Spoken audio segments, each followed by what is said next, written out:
interesante para explicar es el de la tasa de interés efectiva para el régimen simple. Es importante que entiendan que la tasa efectiva es aquella tasa que me indica lo que realmente gané y por otro lado no olvidarme que el capital crece a medida que transcurre el tiempo. Entonces, en el régimen simple, como ven acá en la gráfica, estos serían los datos, 10.000 el capital, 3 meses de inversión a la tasa del 2%, se obtuvo 200 pesos de interés en el primer mes y como el régimen es simple, se vuelve a repetir ese mismo rendimiento a lo largo de los 3 meses, obteniendo un monto final de 10.600. Pero ahora me cabe preguntar si realmente yo gané un 2% en todos los periodos, porque teóricamente el capital no permanece estático, es decir, acá al momento cero yo tenía 10.000 y es verdad que 200 de 10.000, o sea una ganancia de 200 sobre un capital de 10.000 representa una tasa del 2%. Pero como yo tengo considerado que el capital no permanece estático, cuando voy a calcular el interés del segundo periodo, el verdadero capital que se tiene a este momento sería 10.200, porque no es que al momento 1 vale lo mismo que al momento 0. No se liquidaron, pero en realidad el capital creció. Entonces, ¿cuál es el verdadero rendimiento que se obtuvo en el periodo 2? Obtuve 200 pesos, que es lo que el banco va a pagar, pero sobre un capital que a ese momento había de 10.200. Entonces, ¿qué ganancia representa realmente? Representa un interés real del 1,96 y pico por ciento. Bien, lo mismo en el periodo 3. El banco paga 200, pero el capital al momento del cálculo de estos 200 no es el mismo al momento 0, porque supuestamente la realidad financiera dice que el capital crece por estar productivo. Por lo tanto, al momento del cálculo de los 200 del tercer periodo, se tenía un capital formado de 10.400. Entonces, para el periodo 3, ¿cuál es la ganancia real que se obtiene? ¿Cuánto representan 200 pesos de un capital de 10.400? Y en ese caso, el resultado me da 0,01923, un 1,92% aproximadamente. Si estas tasas están calculadas correctamente, debería verificarse que si aplicadas al capital real, va a dar como resultado el mismo monto que se obtiene de la operación simple, es decir, 10.000.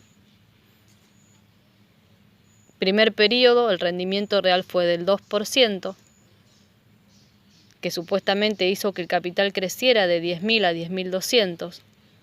A esos 10.200 le aplico la tasa real del periodo 2, va a hacer que crezca de 10.200 a 10.400 y a esa tasa real, a ese capital real acumulado al momento 2 se le aplica la tasa del tercer periodo, dando como resultado 10.600.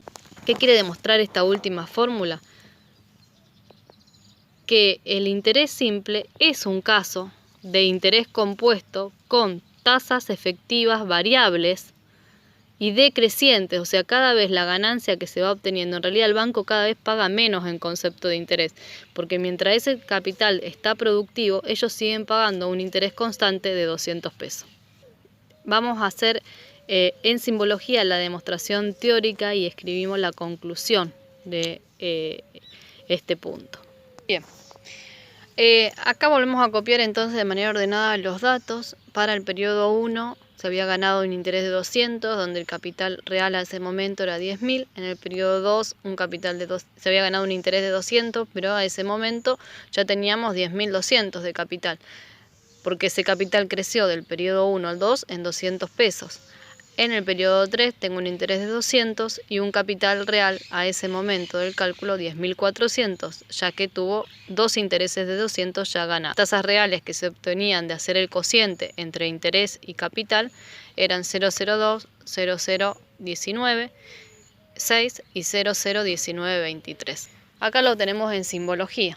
El interés de 200 se representa para todos los casos como C sobre J. Y lo que voy a tener como capital real, en el primer caso es C, en el segundo creció a interés simple por un periodo y en el tercero creció a interés simple por 2 periodos. Hago el concepto de tasa efectiva como el cociente entre el interés y el capital, se simplifican los capitales y nos queda para el interés 1 el valor de J. Cuando estoy calculando el interés 2 es el 200 pesos de ganancia de interés sobre el capital acumulado de ese momento, 10.200. Se simplifican las C y nos queda la fórmula para el periodo 2, que obviamente es más chico que el periodo 1, ya que tienen el mismo numerador y acá se está dividiendo por un valor mayor a un entero. Para el periodo 3, el interés es siempre el mismo, C por J, 200 pesos, pero en el denominador ahora tengo el monto de este periodo 3, C por 1 más J al cuadrado. O sea, ya tengo 2 intereses ganados al momento que estoy calculando el interés del tercero. Simplifico los capitales y nos queda de esta manera la fórmula para determinar la tasa efectiva. Así sucesivamente, si yo tuviera que calcular el interés 4, fíjense en la relación, a J la divido por 1 más J, a J la divido por 1 más J, pero 2 veces porque ya llevo 2 intereses ganados al cálculo del momento 3. Para el momento 4 ya voy a llevar 3 intereses ganados.